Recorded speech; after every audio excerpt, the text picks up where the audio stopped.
Atafasha dukure nyarenga ngibyo riko rirareba nayo ngibikira kandi iyo jojo bijigo bijigita umusozi aho yiriwe nta rungu nta maganya nta gahinda mash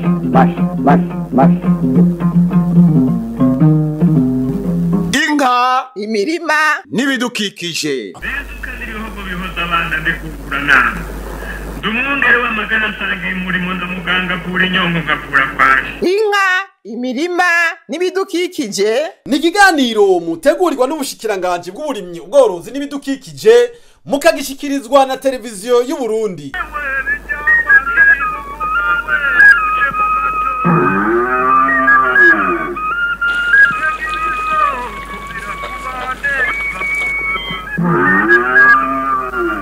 turime tworore kijambere Tubungabunga ibidukikije. Igiterwa c'ikawa ni ngirakamaro yaba ku gihugu n'abene gihugu. Nico kiza ubwa mbere mu biterwa njabukamazi vyinjiza mu gihugu amafaranga y'agaciro n'umurimyi yashoye ikawa akatorera koyokwe. Ubonye ukunduko narirya leta isigaye ihemba umurimyi adatamye kandi ku gihe. Nico gituma leta mvye ikana inkozi iriko ikora uko ishoboye kose mu kwagura imirima y'ikawa ibicishije ku kigo ODECA. Ivyo bikorwa bikaba vyatanguye kuva mu mwaka wa 2020. Ni muri iyo ntumbero umunyamabanga ntayigayezwa mu bushikiranganje bw'uburimyi ubworozi n'ibidukikije yishikiye ku kivi mu ntara ya Muyinga muri komine Buhinyuza ku mutumba Karongwe gutanguza ico gikorwa akaba tubwira insiguro yaco. Leta Burundi yari hayihanga nko mu bize kugwiza umwimbo w'ikawa kuko igwiza mu bindi biterwa. Twarabanye rero ko ari vyiza yuko hejuru yuko dukurikirana barimye amatongo yabo ko Leta y'u Burundi nayo yogira amatongo y'ikawa yayo. Nico gituma twatanguye uyu mugambi wo kugira ibipimo turiko turatera muri iki gipimo ca leta cyo muri komine Buhinyuza mu ntara ya Muyinga. Umuyobozi mukuru w'ikigo ODECA aratubwira amahegitari amaze guterwa mu ntara za Muyinga, Ngozi, Muramvya, Bubanza, Rutana, Ruyigi, Cankuzo, Karusi, Kayanza na Mwaro kuva mu mwaka wa 2020 gushika mu mwaka wa 2021. Umugambi mwiza wo gushiraho ibipimo vya leta vy'ikawa ni umugambi watanguye mu mwaka uheze. Mwaka wiza twamaze gutera amahegitari 53. Uwo mwaka nawo twahaye twatanguye ibikorwa kugira uko tugiye gutera tumaze gutera amahegitari 33. Ni umugambi rero ubandanya ku buryo bw'uko twifuza ko nkuko leta yabishize imbere mu kugwiza umwimbo mu bisata vyose no mu bisata c'ikawa tutosigara inyuma cyane cyane ko bisanzwe bitwa isata c'ikawa gifise ikibanza kinini mu butunzi bw'imiryango n'igihugu. Nkuko nyine ico cy'u Burundi umwaka wahari umwaka w'uburimyi no mu gigo ODECA twabifashe nkama ku buryo bw'uko nkuko mwabonye twabikorwa turimwo tugiye kubandanya bwa mbere tugwiza kugendera bene gihugu cyane cyane kugira ngo tubibutse ingene bagomba gutunganya igisata c'ikawa haba mu kugikorera mu kugifata neza kugira ngo tushe kuronka umwimbo mwinshi kandi w'akanovera. Ikindi nuko musanze muzi yuko mu gisata c'ikawa dufise amatonorero amatonorero akaba afise amatongo amwamwe ashobora kuba kw'ikawa muri iyo ntumbero nyene yo kuvananya twagura no kwitabira ku kamo nyan'icubahiro tuko turaraba ingene dufasha n'amakoperative yegereho dufise amatonorero kugira ngo twengere twafashanye kugira ngo mwimbo wongerekane. Tuzatwe nabitanguye ndetse nko muri komine Giheta ku itonero rya Korane twikubandanye no mu yandi matonorero ku buryo bw'uko akakamo nyan'icubahiro tugafata nkama ko kuko biboneka neza ko kazogira karusho mu buzima bw'abarundi ndetse nabifuza gufungura ivyimburwa vy'u Burundi harimo n'igifungurwa y'ikawa. Uwo muyobozi mukuru wa ODECA aratubwira aho kugwiza umwimbu bitangurira. Rero mu bikorwa bikurikuru leta yari yasavye ko vyo shigwa imbere harimo je no kugwiza umwimbu ko vyari byarabonetse yuko umwimbu w'ikawa utera ugabanuka. rero twavuga yuko kugwiza umwimbu bihera mu matuta kandi bikongera bigahera no gushiraho imirima myiza. Rero ikigo ODECA dusanzwe turongoye carafashe nkama iyo ntumbero. Ivyo rero turavyishimira kuko hambavu yuko kera abafundi b'indimo basanze begukira ubushikiranganje bw'uburimyi n'ubworozi n'ibidukikije batakurikirana igiterwa c'ikawa, uno munsi barabikurikirana ku munsi ari naco bituma noneho nibi turiko turabishikako. Rero hariho urunani rwo kugwiza umwimbu. Akosha umusi kava mu ngasiro. Abarimyi barishimira ingene basigaye bahembwa ku gihe n'amafaranga mvamakungu akinjira mu kigega ca leta atangorane.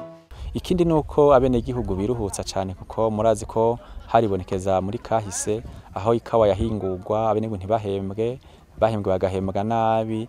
Ubu rero ivyo vyarahavuye, abenegihugu bahembwa ku gihe mu kwezi kwa gatanu mu kwezi k'umunani, ako kabara karusho mu benegihugu. Ikindi nuko hayibonekeza kera ibijanye nuko ikawa ishoka ntirihwe canke ikarihwa mugabo amafaranga yaguzwe ntabonekane mu gihugu.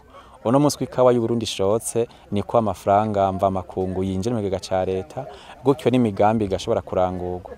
Umufundi w'indimo muri komine Buhinyuza ku mutumba wa Karongwe aratubwira ubumenyi kubijanye n'ubuhinga bwo gutera imivyaro y'ikawa. Kugira ngo utere ikawa bwa mbere na mbere nuko uba ufise itongo, hanyuma iryo tongo ukaririma neza, weje kuririma ukarishingamwo imambo ku buhinga. Izi mambo twazishinze ku metero 2 kuri 2, hanyuma ikinogo ugaca ucimba kuri santimetero 60 zo bwaguke na 60 umanuka mu kuzimu wifashishije imetero. Kumurabona nkaha ikinogo kiravye kingana santimetero 60, umanuka kandi gutya mu kuzimu ni santimetero 60. Hanyuma ibinogo tumaze kuvyimba tuzana umwavu w'ikirundi tugashira ngaha ruhande y'ikinogo. Ariko mu kwimba ikinogo naje n'ubuhinga kuko ivu ry'isindimwa turishira ukwaryo riga riryoshe ryo hejuru, hanyuma ijya gataka twavuga ko ritaryoshe tukarishira ukwaryo. Hanyuma imbere ko dutera umuvyaro bwa mbere na mbere, iki kinogo naho tuba twacimvye n'ubundi turasura tukacuzuza ryavu twakuramo. Ingene bigenda nuko rero irivu ryagataka ritaryoshe turarisubizamwo hariya mu kinogo niryo ritangura, hanyuma tukarimariramwo ryose ariko ntitwuzuze ikinogo kugira ngo tusigaze ahaza kuja irivu ry'isindimwa twavanze n'umwavu w'ikirundi. Aha rero mu bisanzwe aha twacanze umwavu w'ikirundi hamwe n'igisogorore. Hanyuma ica gikurikira cyo tubanza irivu y'agataka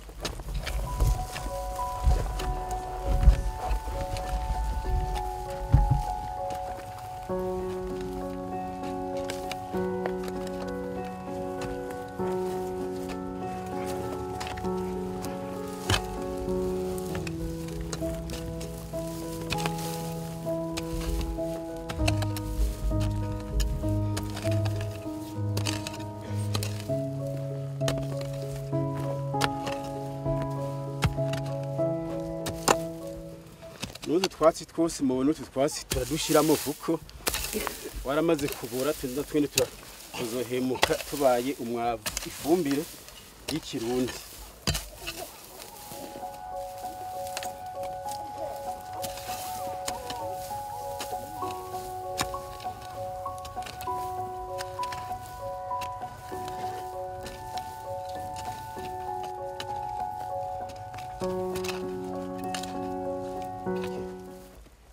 Gataka turarimariyemo uca twongerako ryavu ry'isindimwa ricanze n'umwavu w'ikirundi. Ariko tubanza gufata kino giti twagisubizamo ngaha hagati na hagati kugira ngo tubone tuza gushira wa muvyaro wacu.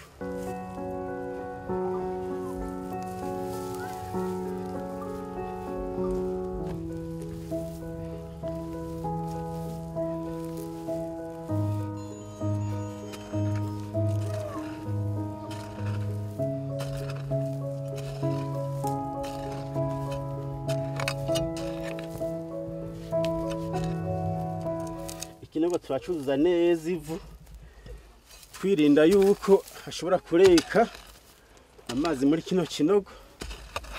Urukawa tweze rukiri rutoya imizi igahava ica ibora, urukawa rwacu rugaca rwuma.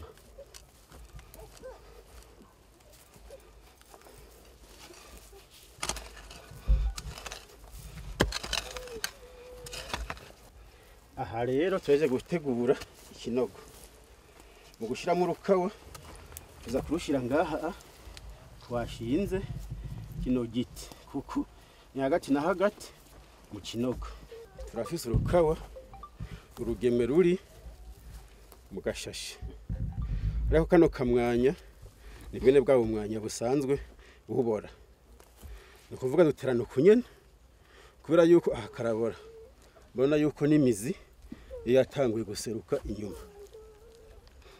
Anje mfata igipanga bo hari usanga uyu muzi mukuru warizingiye ngaha muzi canke waraserutse. Muri ico gibisaba yuko kaya gapande karengako tugakurako kugira ngo cyace cyarenze ko kiveko, kimaze kumva umwavu hariya n'ubundi umuzi mukuru zabandanye ukura.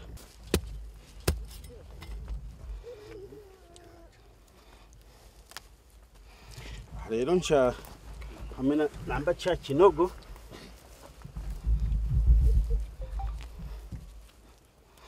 za gutereka muri urugemwe ku buryo ivu ritarengana ahanyene.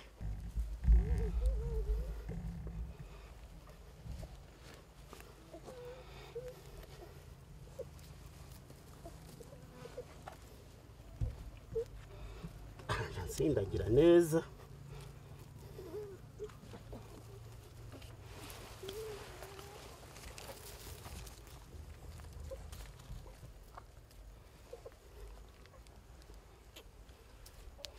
ngomba no kugunda shirako.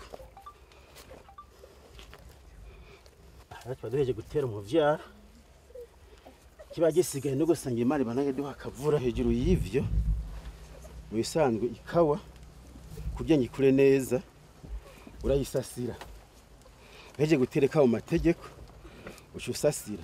Kora kubisasizwa ari gusanga ku bantu bamwe bigorana, ufunga usasira kuri santimetero 50 uvuye ngaha nonga 50 uvuye ngaha amugasasira ugenda uko. Ubundi ho abifise baca basasira hose.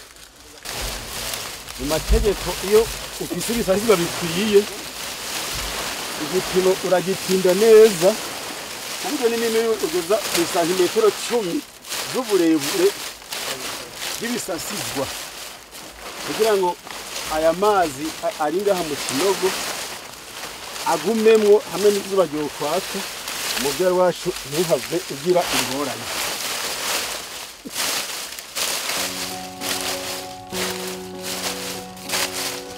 Abenegihugu barashima inyigisho baronkejwe kandi bati turifuza kurima ikawa mu mirima yacu mu gihe tworonka natwe imivyaro y'ikawa. Twabibonye neza ati nagwe twe twagerageza turebe ukuntu twobitunganya nkuko yabidusavye, nkuko twabibonye abahinga babitwereje neza. Nuko mfise uburyo buke gusa bwo kuronka iyo mivyaro, ahubwo bigiye binyoheye cyane na jumenga no canza kubikorera mu itongo iwanje.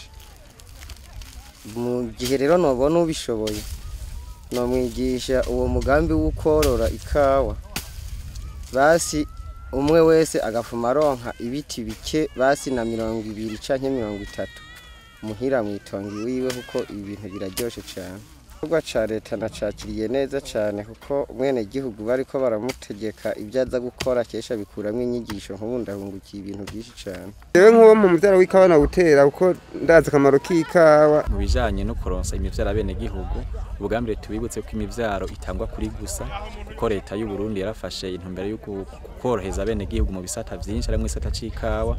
Rero hasanzwe hari imivyaro iriho uno munsi mu matuta amwamwe ariko abatazoshobora gushikirwa nta kazobuza yuko mwisize niza zoheza tukagira icegeranyo c'abakeneye imivyaro hama tukayitegura kare kugira dushobore kuyishikiriza abenegihugu bose bavyifuza noneho tujane muri urugamba rwo kurwanya ubukene duciye mu kugwiza umwimbu w'igiterwa c'ikawa. Abenegihugu bo kuri uyo mutumba wa Karongwe baramaze gutahura neza akamaro k'ikawa, baranashima ivyo bikorwa leta ije gukorera mu ikomine yabo. Akamaro k'ikawa umuntu arigisha abanyeshure kuko yarose udufaranga tuvuye mu ikawa, kandi akandi kamaro umuntu araronka ingene yo kwikenura mu miryango, akaronka ivyo afungura kuko yashoye kagakawa kiwe. Ahandi naho umuntu arashobora kwitunganya mu muryango akaronka akazu keza ashobora kubamwo kuko yashoye agakawa kiwe kuri izine bakamuhemba amahera akwiye. Akandi kamaro k'ikawa umuntu ntashobora kugira inzara afise ikawa, baragenda bashoye kuri izine barose amahera baratugurira agahuzu bakongera bakarondera ivyo dushobora gufungura. Akamaro k'ikawa nuko zimaze kuboneka aba bana bacu bato bato bazotera imbere kubera zino kawa, imfungurwa z'abana n'agasabune n'akunyo sinigera ndabibura, iterambere rikaza mu ikomine yacu. Kawa kamaro dufitiye nuko yo zimaze kwera tuzishobora kuri yezine iyo baduhembye tukaronka amafaranga twifashisha.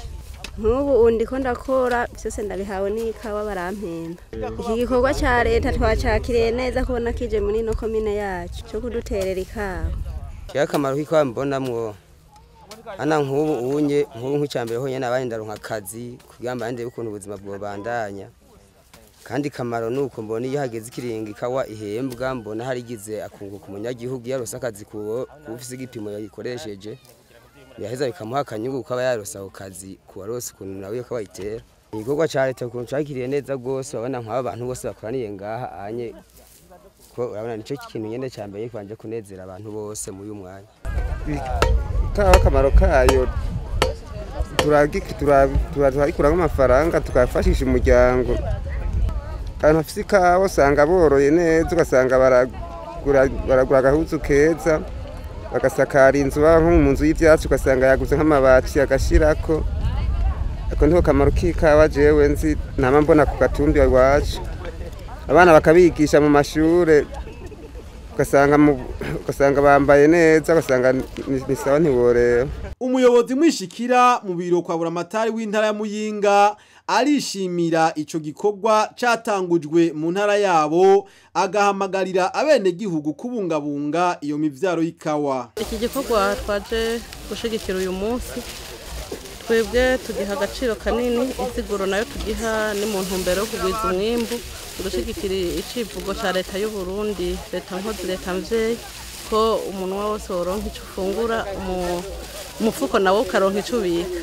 None rero insiguro tugiha nuko igiterwa c'ikawa turazi ko ari igiterwa gikomeye mu gihugu cacu c'u Burundi, twebwe kica biduteye intege ko duca duhimiriza amakomine yose n'abene gihugu kugira ngo igiterwa c'ikawa bagisubiza agateka kugira ngo umwimbu ushobore kugwira mu Burundi. Mbere na murazi yuko ari igiterwa njabuka amazi, duca duhimiriza abene gihugu bose umwe wese ategerezwa kugira hejuru y'iki giterwa muteye ku rwego rwa komine ko n'umwene gihugu ategerezwa nawe gutera ikawa, agira ikawa hanyuma umwimbu ushobore kuyongera mu miryango. Kubikurikirana novuga nti ni igikorwa c'uwo ari we wese umwene gihugu, guhera ku mwene gihugu baba abajejwe intwaro n'abajejwe igisata c'uburimyi, tubikurikirane kugira ngo inguvu zizoba zakoza ahantu ntizihave zipfubusa, na cane cane ko hoboneka bonona haba mu kuvyiba canke mu kutabikurikirana ugasanga umwimbu twari twahaye intumbero twari twiteze ntushoboye kuboneka bivanye n'ingene twoba tutavyifashemwo neza. Duhamagarira rero abene gihugu bose muri rusangi, abajejwe intwaro n'abajejwe igisata c'uburimyi ko bogerageza gukurikirana ku buryo ibi dukoreye ngaha bizotwereka umusaruro mu kindi gihe, kandi tubishyizemo ingufu byose birashoboka. Murabona yuko hamaze kubaho umugambi wo kororera mu mpongore, ikijanye no konesha nta bwoba tugifiseko, ahubwo duhamagarira ko abenegihugu boca bagira ingufu kuza barakurikirana bagirire neza umurima, bagare birinde ko hajamwo ivyatsi no kuza barawusasira neza kugira ngo umwimbu ushobore kuboneka kuko inkangwe ikamwico yariye. Igiterwa c'ikawa gifashwe neza kiramara imyaka myinshi cimbuka, ariko rero iminwe iryoha inyuranye, ari naco gituma abarimyi b'ikawa bokorera neza ibipimo vyabo. Abenegihugu bamenya yuko igiterwa c'ikawa iyo gifashwe neza ni igiterwa kibaho imyaka irenga 40. Bisigura yuko inzaruka ziri uno munsi zizorengana zizikigiterwa c'ikawa, abana bacu n'abuzukuru bacu nibo bazobandanya bakwika igiterwa c'ikawa.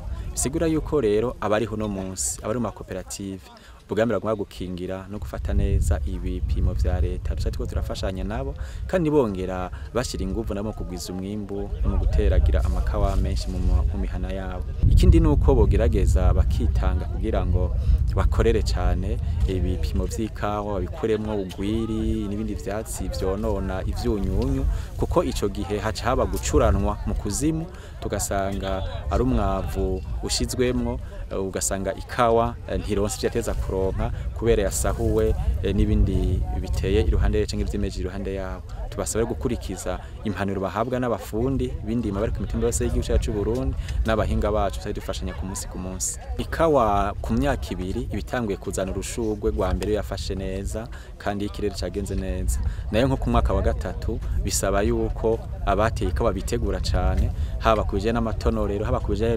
n'abakozi bazoyamura kuma kugira 3 ikawa irama neza kandi kama nyinshi kandi kaba ari ikawa isa neza cyane gusumba uko umuntu abavyibaza. Rero turiko turitegura muri vyose, abarundi abanyagihugu barimika bakwitegura muri vyose kugira ngo ico kintu gize kigere umwe ari wese yateguye vyankenerwa. Ni naco gituma duteye akamo abarimye b'ikawa n'abenegihugu muri rusangi kwitaho ico giterwa mu kugwiza ibipimo vy'ikawa no kunagura ibishaje. Twirinde no kuzirimamwo uko twishakiye, kuko kuzirimamwo rekuwe mu myaka 3 ya mbere gusa, naho nyene sibiterwa byose birekuriwe kurimwamwo. Byiza nuko mwokurikiza impanuro muhabwa n'abafundi bavyize kandi babikurikirana ku munsi ku munsi. Ngo ni Imana ifasha uwifashije. Tukaba tuboneyeho akanya ko gutera akamo abarimye b'ikawa bose mu gihugu cy'u Burundi kubandanya gukurikirana ibipimo vy'ikawa bishasha, nkamire nka yanka yavyaramuci wahanje ndahejeje. Nkuko rero uyu mwaka w'ibihumbi 2022 wahariwe uburimyi, abarimyi bahamagariwe kugwiza umwimbu mu bisata vyose n'ibiterwa njabukamazi bidasigaye inyuma. Aha twovuga igiterwa c'ikawa n'ibindi, narijya ivyo biterwa vyinjiza amafaranga y'agaciro afasha leta mu irangurwa ry'imigambi y'iterambere. Abenegihugu nabo umwimbu wiyongereye barabukura mu cibo, bigatuma wa mufuko uronka amafaranga na wa munwa ugatindwa shikirwa no kuronka ico ufungura. Ashafasha dukure nyarenga ngivyo riko rirareba nayo ngirukira kandi iyo jojo bijigita umusozi aho yiriwe nta rungu nta maganya nta gahinda mash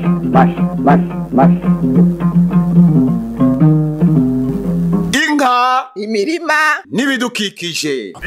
Ibihugu bihoza abana ndikugura nama ndumwongere w'amagana nsangiye umurimo ndamuganga kura inyongo ngakura kwaje. Inka imirima n'ibidukikije ni ikiganiro mutegurirwa n'ubushikiranganje bw'uburimyi ubworozi n'ibidukikije mukagishikirizwa na televiziyo y'u Burundi.